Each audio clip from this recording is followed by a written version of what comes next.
Hi, welcome to the LSI Behind the Win podcast. For 50 years, the LSI team has dedicated themselves to the science of business development. We've seen the impact of our work and how it's evolved into economic development and now social impact work. I'm Lauren Lane, the Marketing and Communications Manager for LSI and one of the producers of this podcast. Thanks for joining us today. In this episode, Sean is joined by Josh Johnson, our Senior Vice President over Economic Development and Social Impact and Strategy, to discuss the concept of probability of win. Our team also abbreviates it as pWin, as you'll hear several times throughout the episode. We recorded this episode in May 2021, but our winning techniques remain largely the same today.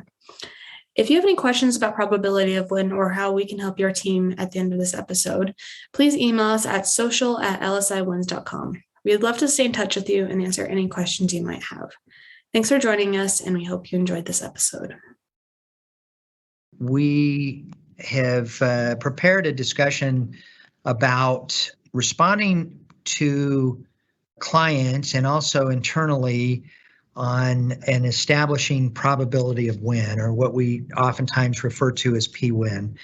This is something that comes up on almost a daily basis, both with our opportunities internally and also when we talk with our clients. And I've asked Josh Johnson from DC to join me on this discussion. Josh can attest that this is a key element of the discussion. How do we as a client establish probability of win? Oftentimes you and I will be in a meeting with a client and they'll talk about specific opportunities, number one, and ask us to help them formulate a pWin for these opportunities. And so why don't we start there and then talk about how we can use this probability of win to establish opportunity pipelines and build out opportunity targets around your pWin. So, as I said, maybe talk about how we often hear this from existing and potential clients, especially when it's either opportunity specific, when we've got an engagement that we're working that's opportunity specific, or when they turn a pipeline over to us, an opportunity pipeline, and say, help us evaluate the pipeline and establish these pWins. So what I might ask, Sean, is where you've been doing this for as long as you have, what would be the definition that you would share about when people hear that term pWin, probability to win? When you hear that, how do you define that for the customer or help them understand what that term means?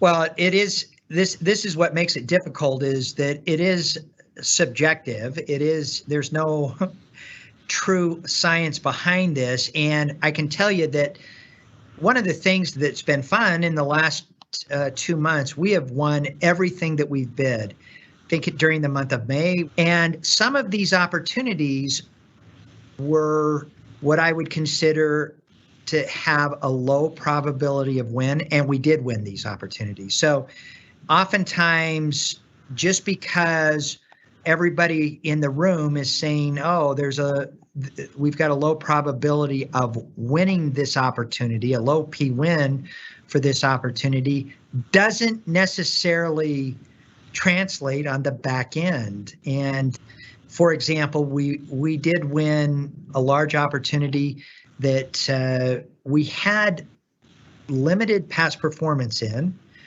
that there was an established incumbent that was beloved, a beloved incumbent. We weren't cheaper on our price, but we had a will to win this, and I've got to give the team credit for putting this together, creating the right strategy, creating the right solution around the opportunity, and telling that story. All of those elements that went into this, and we pulled this off and won this large opportunity, which everybody in the room was saying, let's not waste our time with this, because we've got a low probability of win. So when I get this question, especially from a client, we want you to tell us what our probability of win is. There is a lot that goes into this: price, past performance, and how you tell the story. I mean, they just in this internal example that I use, the key to this was a good strategy, good solutioning, and then a great proposal. And we had a strong relationship with the customer too. We knew what the customer was looking for. That capture piece was key to this. So that's what I would say is a great place to start is looking at, can you do it? And do you have the ability and the mindset to win this opportunity? So Josh, when we're working with a large client right now who has a dozen or so opportunities, and they've said to us, we want you to help us establish a probability of win. This is the approach that we take. I mean, we're looking at all of these elements. Ultimately, it is going to be subjective, but when you had clients ask you about this, how have you approached coming up with a subjective? I mean, usually they want this in a percentage, this probability of win. They want to see it in, is it a 75%? Is it a 90% probability of win? What are some of the things that you've used in your discussion with clients over the years? So first and foremost, I always start out, who should care? And I say this all the time. Why should someone care about what we are providing, or the services or the product? And who are the people who should care about that? And so often we don't think about that when we're aligning a strategy with a client of where they should be focusing in order to win. And I'll give you an example. Yesterday, I was in a discussion with an account executive who was pitching our capabilities on construction and our knowledge of that area, where this company should be going. And we were focusing not on defense, because in many cases, some of these smaller construction firms don't have the capability to prime nor the accounting procedures in place to work defense contracts. So right off the bat, you can take the Department of Defense out of there. The probability for them to win those, they don't have the right accounting mechanisms in place. They can develop them, but it takes a while. So I know from the standpoint of this client, we're not going to be focusing in on that. So who's one of the largest buyers of construction activities outside of the Department of Defense? So it goes down to the Veterans Administration. So from there, you start looking at the VA and you realize, okay, almost 90% of their money goes to service-disabled veteran firms. So if you're not a service-disabled firm, the likelihood of you winning a contract at the VA is very low. So then you start looking at the other agencies that meet the criteria of who you're working with. In this case, this construction firm is a small business. So then you can start branching out to the other agencies buying construction services in the areas that they focus in on. And then your percentage, the likelihood of win goes way high. Not to say that you can't be this unicorn going into an area that you've never been against the big people and you win it. We always try to look at what's happening right now with the agencies and develop the pipeline associated where they can meet the criteria where we see funding going. It doesn't make any sense to be running a large business through the veterans unless they have a service-disabled sub tied to it. And even that has its own complications of how they are reporting out of the VA on opportunities. And so a lot of our initial can they win an opportunity is based upon our understanding of what the client does, and the agencies who should care are where we believe they would care about what our client brings to them, or we know that they like the type of services or products that our clients have, and we start to build the pipeline pursuant to that. So starting off, if you're working for a client that is is asking you to build a probability of win, or if you're looking at a large opportunity that's organic and you're trying to establish a probability of win, start with some basic questions. Can we do this? Can we do this is a good place to start. And then if we can do this, what is the strategy? What is the strategy to win this? How do we build the strategy? Looking at some of the data, the competitive intelligence, the capability of our research team, and the tools that they have to help build some of the data and this competitive intelligence model that will help make some of this probability of win decision. I think then looking at the relationship with the client and the capture work that's been done. So much of our focus has been centered around capture, and that's by design. It's a key part of what we do, and it's the epicenter of a lot of this work. Number 5, solution development. How do we build the right solution to the requirements? And you're going to know that through your relationship with the client. And does the solution meet the requirements that have been outlined in the statement of work and the objectives, and through your relationship, through your capture strategy and your capture plan? And then telling the right story, building the proposal around this. So, those are all the things that the team does organically and for our clients. One of the things that, as you've seen, internal and external, is just a winning attitude. And this opportunity that I had mentioned earlier that we have won and put together, I can tell you it was going down the wrong path, and that the team just did not have the right attitude. And as soon as they shifted the focus and the strategy and said, no, we are going to win this, we're going to make sure that we win this despite not having the right past performance, not having a beloved incumbent. I a lot of times I hear that is that, oh, there's a beloved incumbent, and how are we going to overcome that? You're going to overcome that through the relationship with the client, through understanding what the client's needs are, building the right solution at a different angle. But talk about this concept of having a winning attitude, which is, I know this is intangible. It's not a science, but I think it is the most important element of winning new business. So I think the example starts, Sean, with how you approach business development and sales. When you have a meeting, the people leave the meeting basically saying, I'm sold. And it's because you come in, you have the confidence, you have the be able to describe what we actually do. And here are some examples of how we address that. To me, having the confidence to be able to talk to a client and understand the client and be able to say, yes, we can do that. And understanding enough about the client to say, here are some initial thoughts how we're going to do this. And I'll give you an example. What account executive is what I hope most are doing.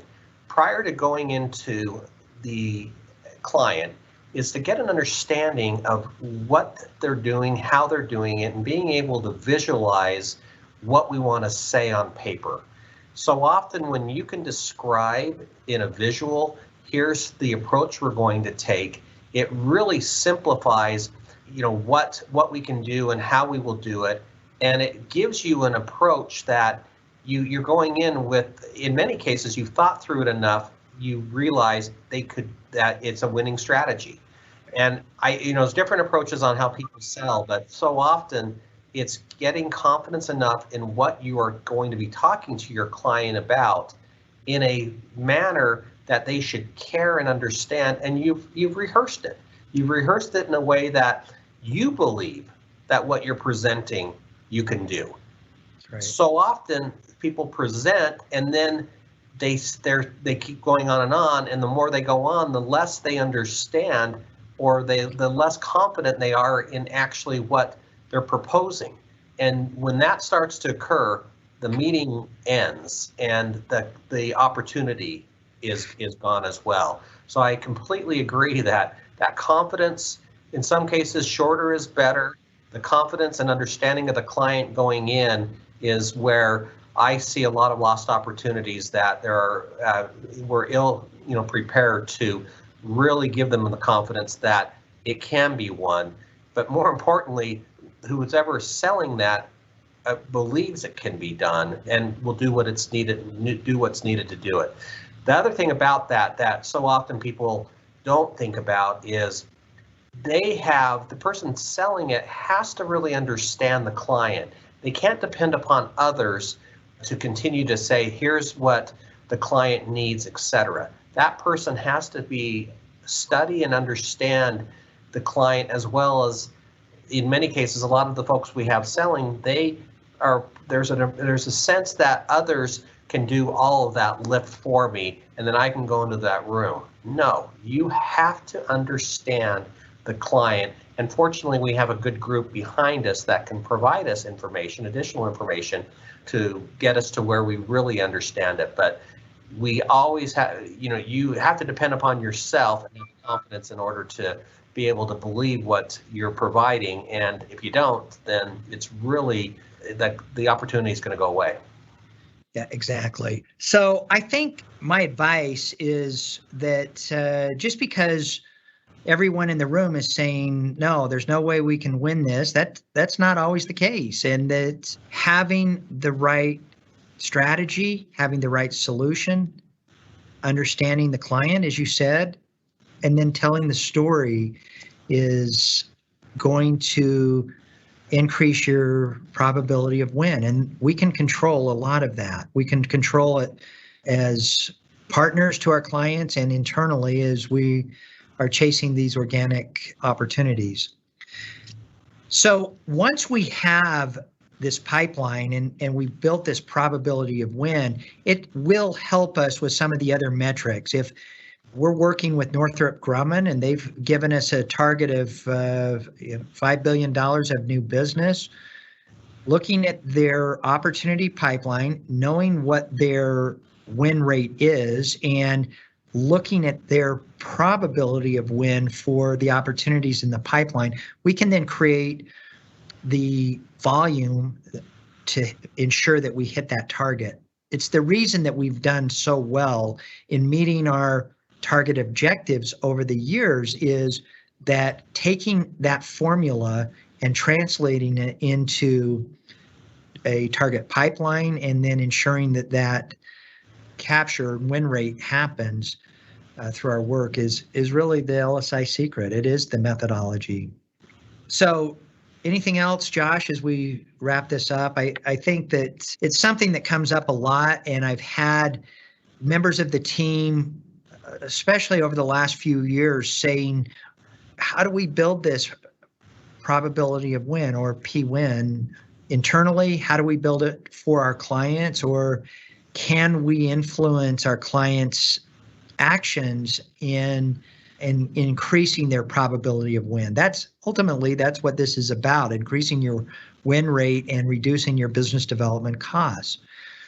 So yes, there's a lot we can do. I think it is subjective, and that you're going to take all of these elements and build a subjective assessment. And the litmus test, the real acid test for your probability of win, is a lot of it is the attitude of the team, ensuring that they're going to do whatever is necessary to win. I've seen a lot of opportunities that have gone sideways because the team had the wrong attitude. They didn't do the right things necessary to win, and it's a recipe for failure. I've also seen these opportunities where there was a low probability, virtually no probability of win, and building the right strategy, having the right attitude, ensuring that the team is in concert, we've seen great things happen, and that's something that is hard to teach, right? Any other thoughts as we wrap up, Josh? Yeah, a couple of final thoughts. I do think that when someone is feeling, overwhelmed or starting to get doubt, is there are people that can be there to work with you and to further develop the ideas, to not get caught up in that everything is going well if you feel like it's not. To me, I've seen several accounts that have collapsed when the sense was they were going fine, and it was just the fear of, thinking that, geez, I should know this, but I don't, but the client still's paying, is asking us for our services, but we're not providing it, and the next thing you know, we don't have the client. So just whenever there's the sense that things may not be connecting, or that the client is, for whatever reason, not paying much attention to what providing, that's a sure sign that the win rate is not going to be good for LSI. The second thing is the qualifying what opportunities they are is a true sense of a client trusting us. If we're providing them a pipeline of opportunities and they start looking through them, and of the 10 we send, 8 aren't relevant, or they're relevant but they couldn't win it because they're disqualified for whatever reason, being a size standard, etc. That is another sure sign that the client is going to feel like, why am I hiring these folks if they don't understand who I am, and they're feeding me a pipeline that I can't even win because I don't qualify.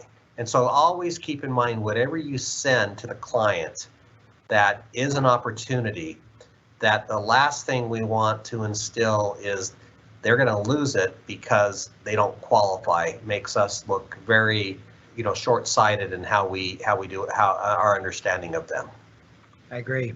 You've seen this so many times firsthand, where either the client has an opportunity, they want us to help them establish a pWin rate because their leadership is asking for it, or they give us a pipeline and ask us to build and validate their opportunity pipeline, and there's a lot that goes into it. It is very subjective. Don't be afraid to take this on, but you need to be able to defend it. That's going to be the ultimately the key is, can you defend your assessment on this is a 70% probability of win, or a 50% or 20%, whatever it is.